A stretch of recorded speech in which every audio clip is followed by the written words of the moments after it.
Want some coffee? Oh yes. What's up guys? Welcome to Ride the Beam. Last week we told you about our big dream of riding motorcycles from Norway all the way to Africa. So now it's time to start planning. But where do we start? This is such a big trip, we have no idea what to start with. So let's start by figuring out what we need to figure out.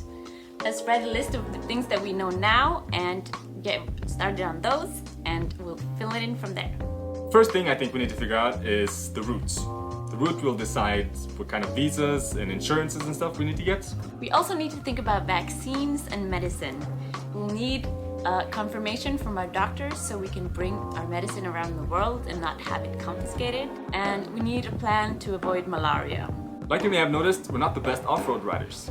We practiced a little bit this season, but next season we really need to step up our off-road game. Do you have any tips for us? Tell us in the comments. Kenneth has a few years on me when it comes to experience, but I learned to ride on my BMW 310 GS, which is an amazing bike. It might be a bit small for a trip like this. So I'm gonna need a new bike, and I'm gonna have to get acquainted with riding a taller bike. It's gonna be challenging. Yeah, it's gonna cost a lot of money also. That's probably the biggest issue. How do we make enough money for a trip like this? We're gonna have to make a budget that includes gas, food, accommodation, bribes probably, border crossings.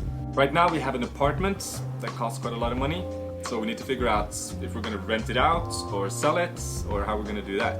Hopefully we can rent it out, but if we have to sell it, we have to sell it. At the moment, none of us have any clue how to fix an engine, change a tire, fix a chain, any of that. So we'll need to figure that out. We also need to figure out what type of experiences we want to have on this trip. We're passing through quite a lot of different countries with different cultures and different people. We want to learn as much as possible on the road. But it would be nice to have some clue of what we're doing before we get there.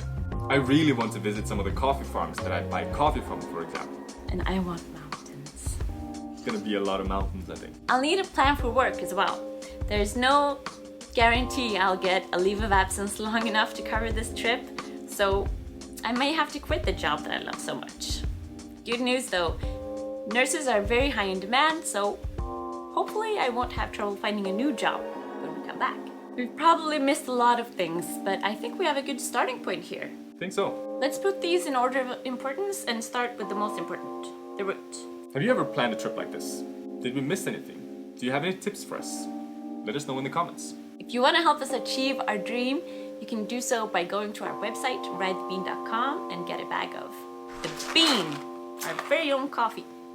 You can also subscribe to our channel and click the bell button so you don't miss our next video. Or you can visit us on Instagram at @ridetbean. Thank you for watching. See you next time. This is gonna be exciting. Can't wait to go. How much coffee are we gonna need for a trip like this? It's a good question. How are we gonna pack it?